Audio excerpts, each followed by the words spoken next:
ensonga esooka okutegeeza Museveni n'abantu be nti abayindi basasulwa bulungi nnyo omugenzi Idi Amin dada, era kino kyakonfamingibwa ku biwandiiko by'engendo Obulagako olwaleero. Mutegere bulungi nnyo, kyenjagala mutegereko bulungi nnyo nti kooti n'abantu mwenna kansooke ndowooza mbalageko wano kuzimu ku biwandiiko ebiraga nti abayindi bano babuuzibwa n'okubuuzibwa ssente zaabaweebwa zadda ludda wa. Tutandise bwe tutyo. Wano bagamba nti India asked to explain the $2 million compensation.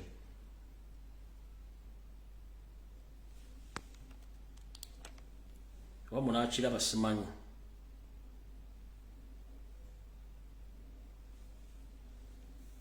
Kandabeto musobola kiraba. India yabuuzibwa ku miliyoni 2 ezasasulwa abantu baayo obukadde bw'O $1 okunnyonnyola ssente zino. Tugenze maaso.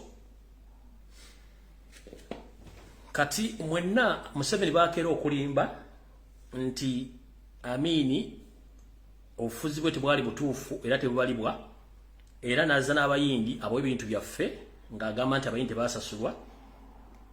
Abayindi basasulwa era basasulwa mu mitinda gy'engendo babuulira na ssente zasasulwa luddawa. Eno ebbaluwa eraga nti ya Bank of Uganda. Mugira bulungi nnyo. Ebbaluwa eraga nti eva mu Bank of Uganda. Mugira bulungi nnyo. Esoma bweti. Bank of Uganda, Office of the Deputy Governor, 37/43 Kampala Road, PO Box 7120 Kampala. Telephone number mu biseera ebyo yali 314-1223 258-441. Oba faxi yali 61059 ne fax yali 231548. Uganda. Ebbaluwa eno yawandiikibwa ng'eva ndowooza ku muko gwa D.31 ng'esoma 7th June 1999. Esoma bweti. D/Chief Ministry of Intelligence and Security, Uganda People's Defense Forces, PO Box 11201 Kampala. Esoma bweti. Attention, Major Noble Mayombo, dear sir. Investigation of compensated exploited Asians' properties. This is in response to your letter reference UPDF/MI/Q3 dated 21st May 1999 on the subject caption in which you requested for information on exported Asians' properties occupied by the Ministry of Defense. Egamba wait. Nti okunoonyereza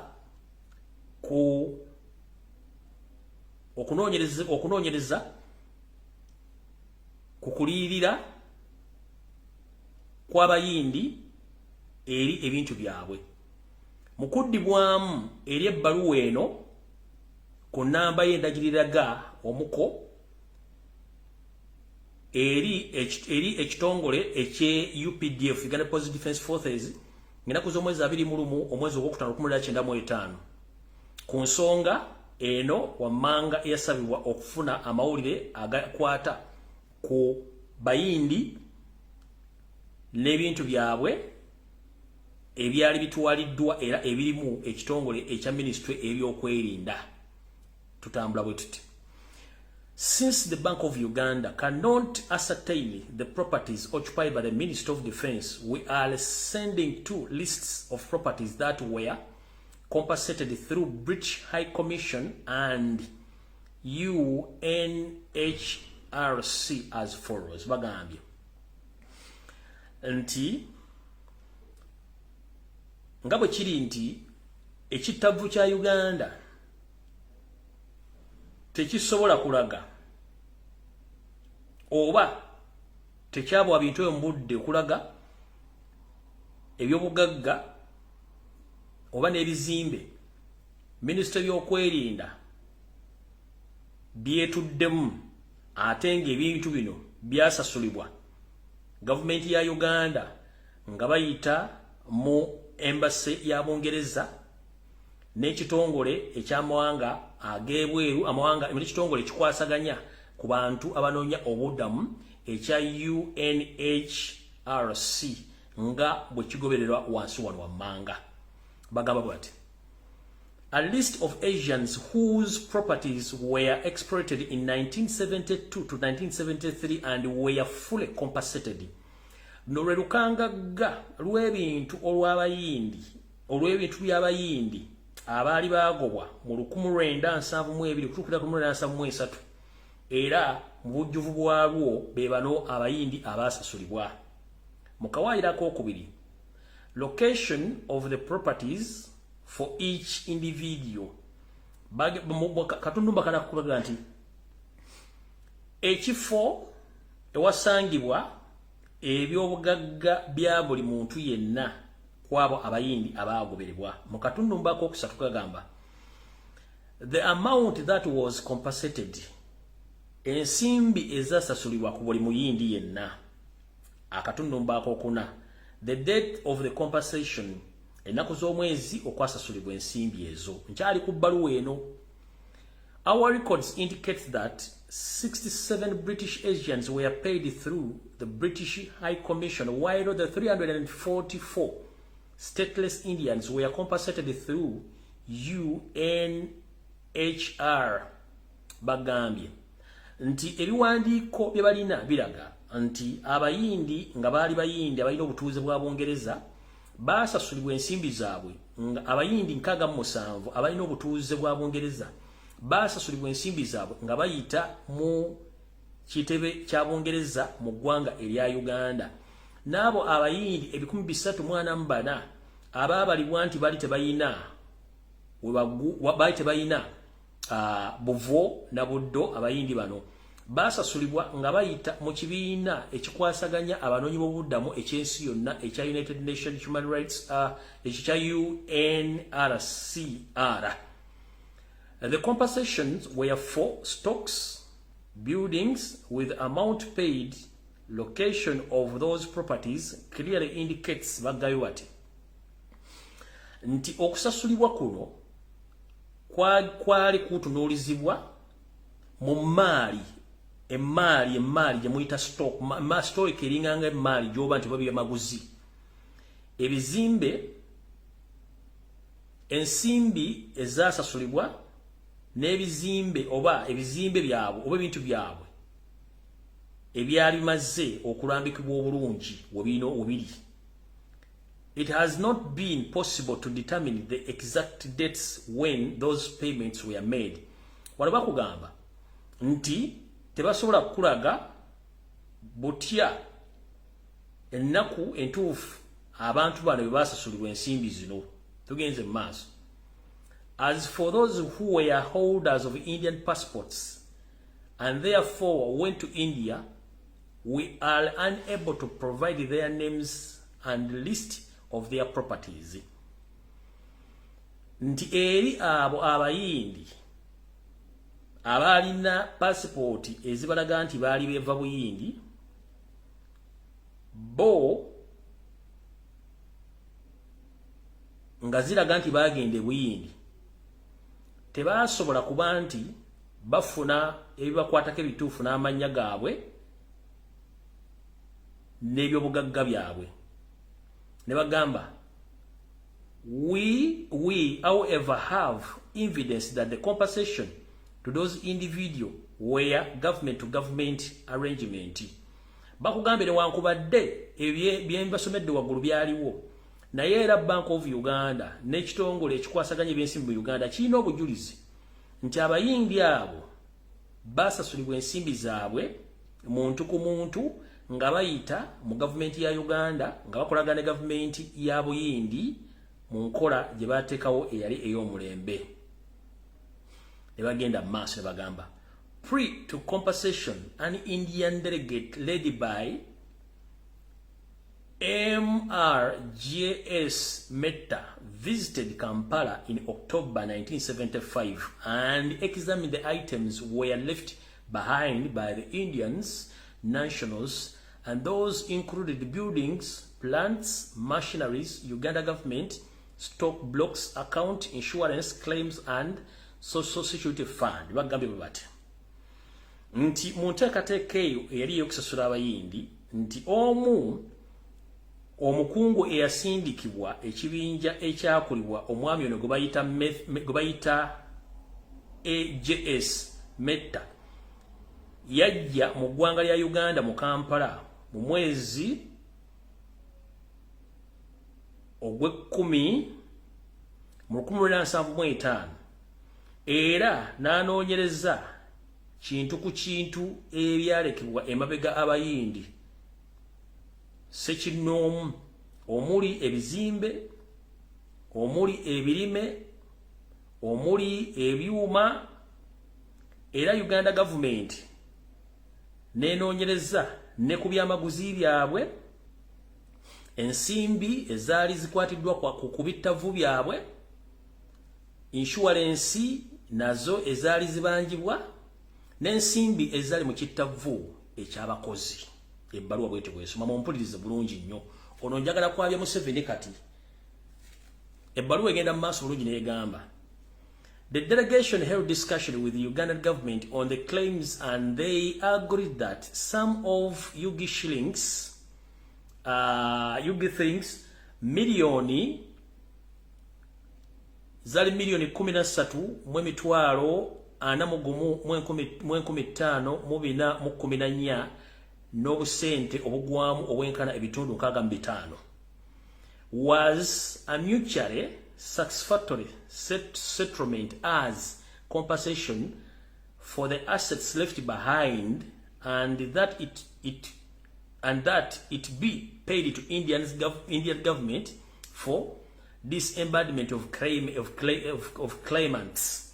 Bakugambye nti oluvannyuma lw'okusindika omukulu oli n'ekibinja kye yajja nakyo munaku mwezi omwezi mbasomedde waafunibwawo akafubo akalimu abakungu ba gavumenti ku nsonga z'okukkiriziganya ku bintu ebyabalibwa, era ensimbi mu mwaka gwa 1975 ezaali ziwera obukadde 13 mu emitwalo 41 mu 15 n'obusente obugwamu. Sente ezo ziraga nti zasasulibwa bulungi nnyo eri ebyobugagga ebyalekebwa abantu abo abayindi, era ne gavumenti ya India ekimanyi bulungi nnyo nti abantu abo basasulwa. Tugenze maaso.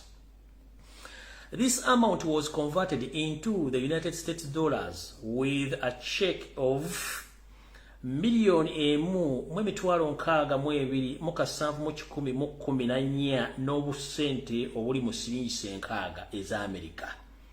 Sente zino given in January of 1976 to His Excellency Mr.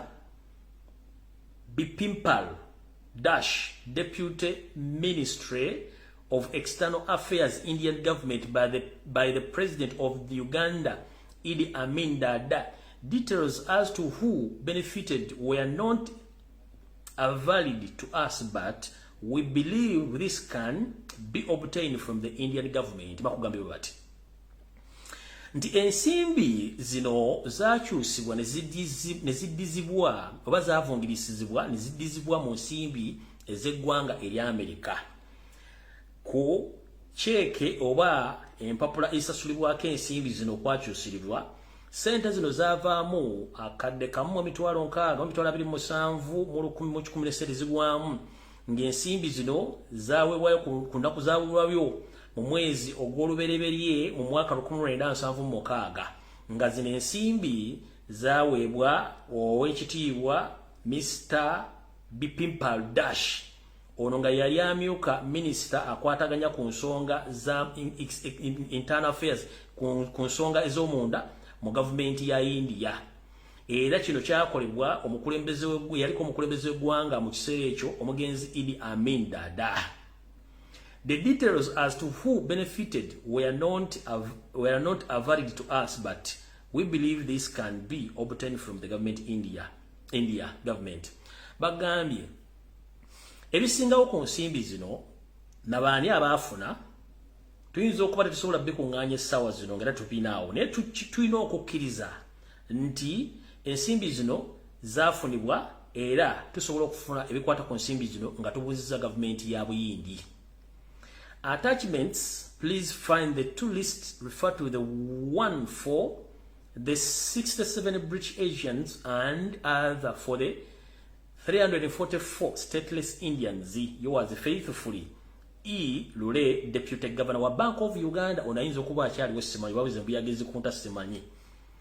Bagambye ebyongerebwako ebikwasaganya ku nsonga ezo n'okufuna olukangagga lw'abantu abo okuli abayindi abalina obutuuze bwa Bungereza 67 n'abo abataalina oba bataalina buvuuna buddo abayindi awere 344 zonna zezo nga bwe tuzibawadde. N'agamba nzowo ebyaddala E. Lule ng'ono ye yali amyuka gavana wa ekittavu kya Uganda. Kati mukulu Yoseriti bahabula tabaisa mutano wakale chensi ya mzezede nsanga bisibe teri TV mu Uganda ina information eno goji lino gisirikidde ne Bank of Uganda bino mwagano biraga abantu nchuma ine British Embassy ebirina British government ebirina ne Indian government mwabima public okubitegera no siga Amin enzio yesawe yoko kwabya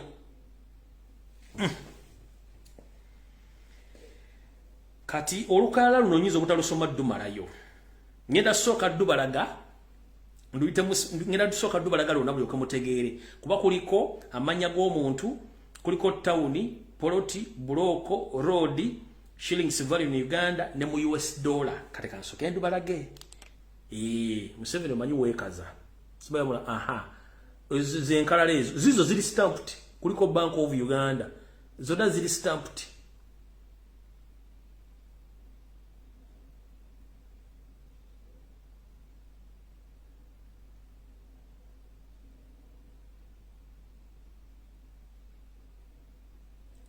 zonna zili stamp tujja gambo za nasalo dibi kibi nga namanya agamu mazibu ga kusoma kubanga gasi mu kalenga ate mu records gabayo.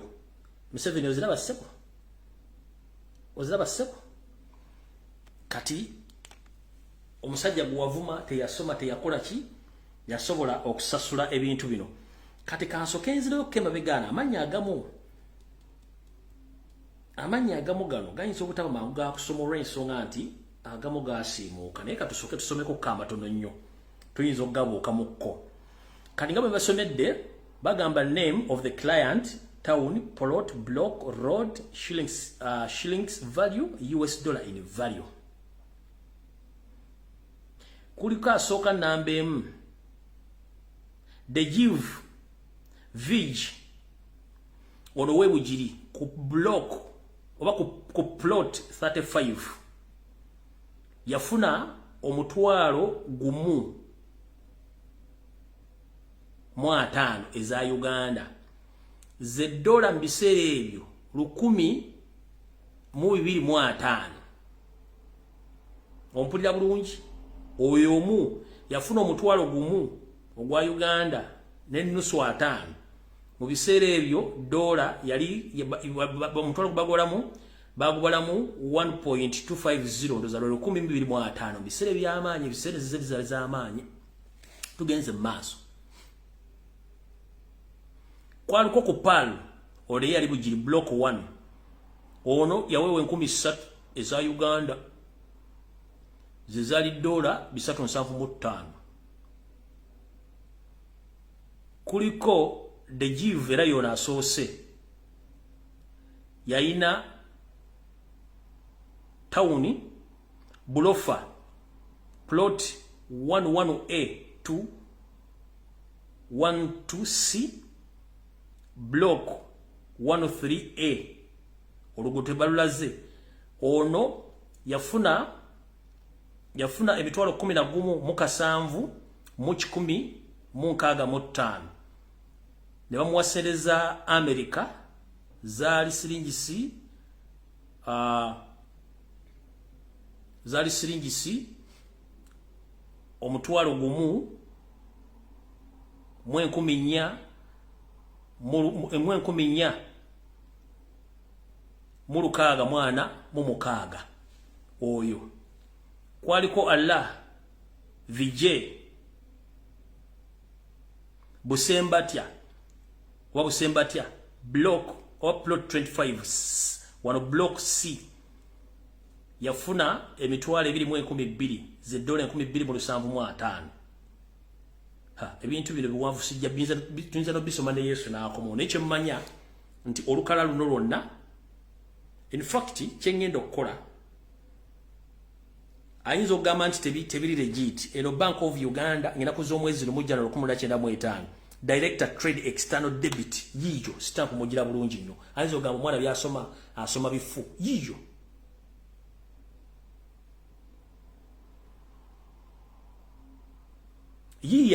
ajagamba babijja kunnasa yiyo ne stamp January nga 1999 nga stamp ya Director Trade and External Debit kati kyengenda okukola nga nze bwe njagala ebyonoonese oba nkikole ku makya oba nsuze nga nkikole mala okusalaasala empapula zino zonna nzijjeyo nzikube ku social media bangambye post the document no problem kyengenda okukola nzikube ku social media wonna zibune ffe twajja kukulabisa eyo olwo olupapula lumu tugenze nokuno ekikulu amannya naye nga kyemba mmanya abantu bangi basasulibwa ssente zaabwe kuba kuliko buloko kuliko biki ssente biki byonna then buli kibuga kyonna kyomanyi kuba kati wano ebibuga kamba somereko ebibuga nno musooke muti ebibuga kuliko bugiri bulofa Busembatya Busia Busembatya gulu hoyima yiganga jinja omuyindi yali jinja Kampala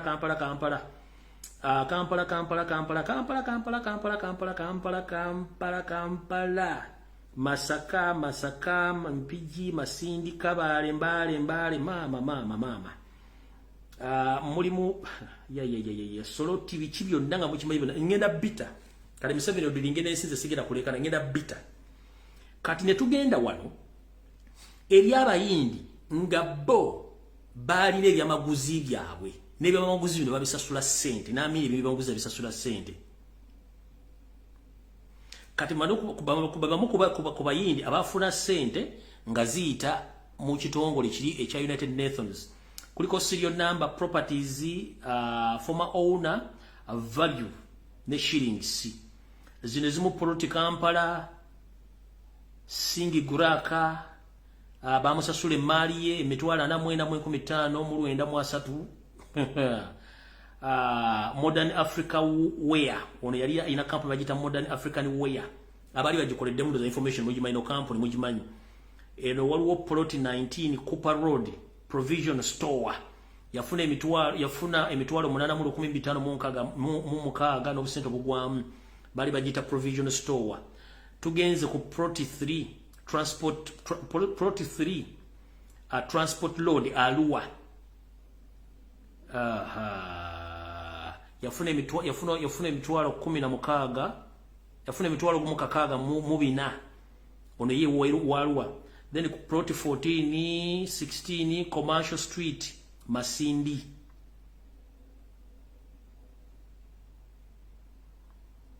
banange plot 13 Bokassa Street Domtex Shares Patel sente nyingi nnyo kati mukulu kati zinezimu ezimu sente zino ezimu zirimu ebizimbe ezimu bazibasulanga basasudde bizimbe abalaba basasula stock business ebyamaguzi basangamu kati kyengenda okukola obutalekana na Museveni ngenda kujja ebintu bino mbitemetememu mbite ku social media ensi yerolerere buli ayagala ojja kujjamu ojja kusoma mwenna abantu bana Uganda ngenda kuta information eno buli omu ogenda okutiira ndoza mutegedde bulungi oyo gwe bayita Idi Amin dada kati olwokuba nti saagala bamalira budde nzirayo nga nkonfamega ekintu ky'omusajja ono kyeyayogera bw'ati.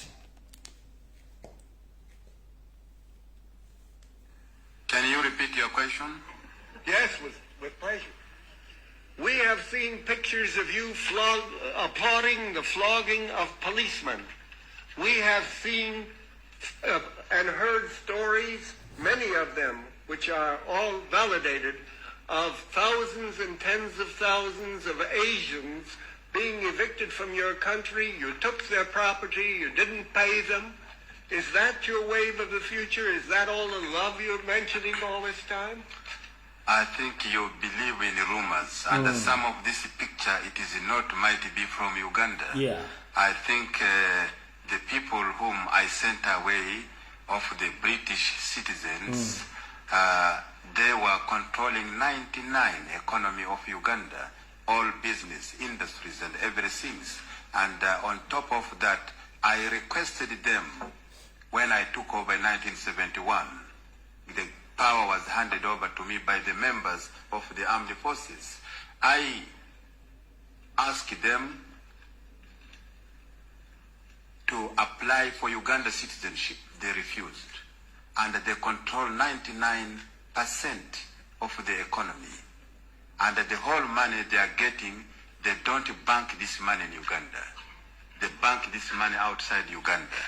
And I am sure if they were still up to now, Uganda could have been bankrupt completely. And therefore there is no other opportunity.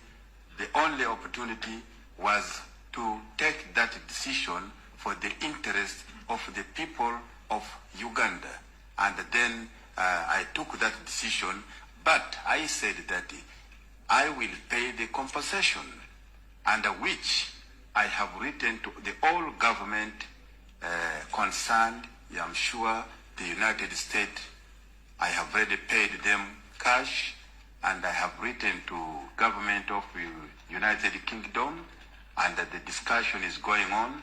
And I have also written to India, which they have got a few Indians. I'm sure the delegation will be coming from India to discuss with the government of Uganda, and we shall pay. We don't say that we cannot pay, but some of the other point which you are saying, it is not true at all. You will find that Uganda is one of the best country in the world, I will say, as a president of that country. Kati Museveni oyo propaganda amwe ne blackmail gwe mukola nga mulooza mukyali mugiri emyaka gyammwe mumukendeeze omusajja yasasula buli kimu gwogamba nti musiru teyasoma yasasula buli kimu obujulizi tubukuleetedde ngenda buta ku social media kati gwoswale zezino mukamba boogere ku bintu Idi Amin bye yakola Negweyo netegezo kukira kwatunula mu katuli kempiso mbeka emu kubitona Amin bye yakola byenkubulira oboti awo bina kuyamba okumanya kudo lumunyungufu olwaida Amin dada yamanyi Kenya nga kijambia amangudanga kyajjatule mu ntebe ino mwaka 1971 yagenda makomera gonna ewali abantu obote byalasibidde obwemage n'abayimbula watali wadaka ko kuliso mubanji be yayimbula kwaliko n'abambejja banyina baseka bakamuteesa mu kaseera ke yali mu Bungereza teyakoma okwo ne yali kyabazinga wa busoga Henry wakomulo kinayi n'amujja mu komera obote yali amukumidde goma abantu nabafa essanyu bichanga lubanga lwa mindi ebyemizanyo mu Uganda byali bitimuseko ku mulembe gwa Idi Amin gokka abatali wadde okusafuwaza yalwokuba ye mwenye yali munabyamizanyo naddala motoka z'empaka ko n'ebikonde yawayo buli nsimbi yeetagisa okuyamba bannabyamizanyo ku mulembe gwe omusajja John Kibuwa mwe yawanguye omuddaali gwa gold mu ggwanga erya Germany era ogwasooka yaddala mu byafaayo bya Uganda Ku mulembe gwa Amin, Uganda eramu yasookera ddala okusamba mu mpaka za Africa Cup of Nations mu mwaka 1978 era lwe yasembayo okutuuka ku luzannya olusembayo. Omusajja musituganya ekiri yasoma naye yalina eriiso ly'empungu erirengera ewala. Yakirabanga Uganda terina hotelu zigali kwoleka eziweesa ekitiibwa olwo nga Uganda eteekateeka okutegeka olukuŋŋaana olw'amawanga ga Africa gonna luyito lwa OAU y'akaseera ako. Amin yaleeta kampuni ya Yugoslavia Company Energy Project n'agiwa ennaku ntono ddala okuzimba OAU Conference Center ne Nile Hotel kati emanyiddwa nga Serena mu kibuga Kampala mu nnaku mbale yali ewedde era olukuŋŋaana ne lubeera omwo. We yafuukira president na Uganda terina bitebe mu mawanga gasinga obungi. Kati kigwa nakimanyike nti Amin ono ye yazimba Uganda House mu New York ko ne Uganda House eri mu Bungereza teyakoma okwo yagula ebitebe mu bibuga gamba nga Geneva, Brussels, Nairobi, Mogadishu ko ne walala. Olwokuba Uganda emanyiddwa mu kulima emmwanyi yakola ekitebe ekya Uganda Coffee Marketing Board mu Mombasa nga kugasa ne store ennene ddala. Newankubadde ebiwandiiko byonna biraga nti yali musajja mutemu nnyo era atafaayo ku ddembe lya muntu. Amin yawaayo ogwana n'okuzimba Church House ngamba kino ekizimbe ekyakaggwa kino yakikola mu mwaka 1977. Yafaayo nnyo okulaba nga agatta obusiraamu ko n'okuggyawo ebiwayi ebyaliwo. Okutuukiriza kino yatondawo Uganda Muslim Supreme Council era n'abawa ettakidde neddala okuwoli Kampala kati awazimba omuzikiti gwa Gaddafi.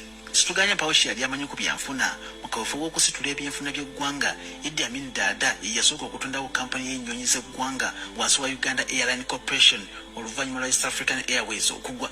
Ebyensula bya bannayuganda yali ensonga nkulu nnyo eri Amin. Amin ono yazimba amayumba ag'ebbeeyi 872 e Bugolobi, e Bukoto White yazimbayo 103, Bukoto Brown yazimbayo 18, e Kollo yazimbayo 8, e Nagasero yazimbayo 44, ate Wandega Quinta Alia yazimbayo 36.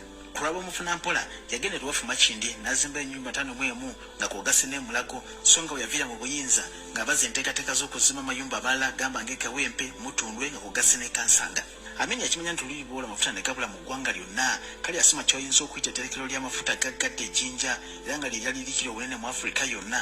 Okumanya yali tasaaga omulimu gwonna agogera mu bbanga lya mwezi gumu gwokka era n'alijjuza amafuta ab'ejjinja bye banaatubulira bana kakano amaterekero gano gakyajjudde amafuta. Nga kitegedde nti abasuubuzi balera ebyenfuna by'eggwanga yatondawo ensawo enawula nga abasuubuzi okwegobako obwavu ng'ensimbi yaziyisa mu Uganda Development Bank endala n'aziyisanga mu UCP. Ng'ekitongole ky'eggaali y'omukka ekya East African Rail and Harbour Corporation kigudde, Amin yatondawo Uganda Rail Corporation mu mwaka 1977. Ekitongole kino kati kikyaliwo kansubira eggaali zaali ez'omukka kati z'amasannyalaze. Mu byempuliziganya Amin yalengera wala ddala yaleeta satellite 2 ezasookera ddala mu ggwanga lyonna okunyweza ebyempuliziganya. Emu yagiteeka Mpooma ate endala n'agiteeka Ombaki mu West Nile. Mu kaseera ako nga mu Afrika yonna amawanga galina satellite gaali 2, Uganda ko ne Nigeria. Olw'obufunda bw'obudde Lumbuye Alese gamba ng'amasomero amangi ge yazimba, amalwaliro, enguudo ko n'ebirala bingi ddala. Kyokka omusajja ono anenyezebwa nnyo okugoba abayindi. Simanyi nti oba mwenna mukimanyi nti yasooka kubegayirira abafuna obutuuze mu Uganda ne bagaana. Yatuuka n'okubasaba babeeko ensimbi ze basiganga mu Uganda era ne bagaana. N'abasaba batandika okufumbirwanga ku bannayuganda ko n'okumya okubasosolanga era nakyo ne bakigaana. Mu byonna Amin yakizuulanga Uganda abantu bano baali bagifudde ennimiro ng'amagoba ge bajja wano bagatwala mu mawanga gaabwe okwekulaakulanya. Ebyenfuna mu maaso g'abatamanyi byanfuna wandigamba nti byali bikulira ddala naye nga byali mu ngalo z'abayindi kale nga baali batuuse n'okuzinyisa Uganda ku ntuli. Kino Amin bwe yakimanya n'abasaba bamuviire. Amin yafuga Uganda nga ya myaka 9 kyokka kati wayise emyaka 44 bukyanga Amin ava mu ntebe. Simanyi lwaki abakulembeze bakyatujjukiza ensobi ze yakola nti ze zitulemesezza okukulaakulana bulijjo.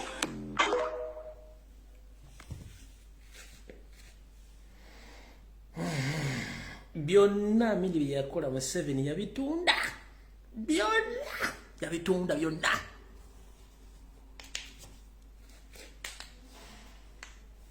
Byonna yabitunda byonna.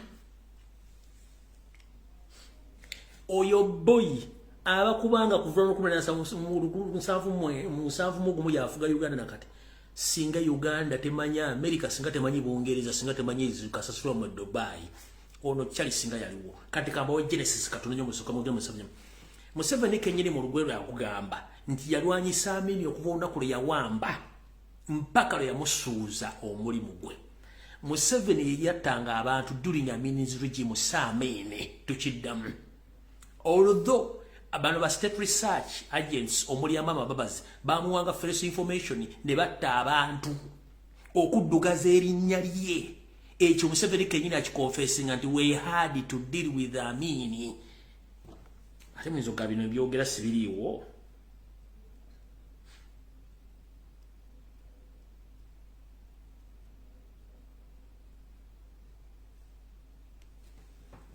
But now Amin comes in. Amin doesn't care about the socio-economic issues. Doesn't care about the African issues, Pan-African issues. We said, no. Amin out. We get you out. And that's why I would like you people really to know what they are talking about. Amin thought it was a joke. He came, and he was welcomed, of course, by some people around Kampala here. But for us, we said, no, Amin, you don't know our programs.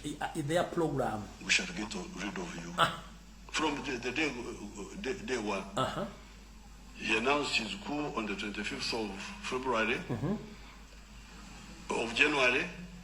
That afternoon we met in Bugorovi. He announced it at around 3 p.m. By 5 we were meeting and we had decided to fight Idi Amin.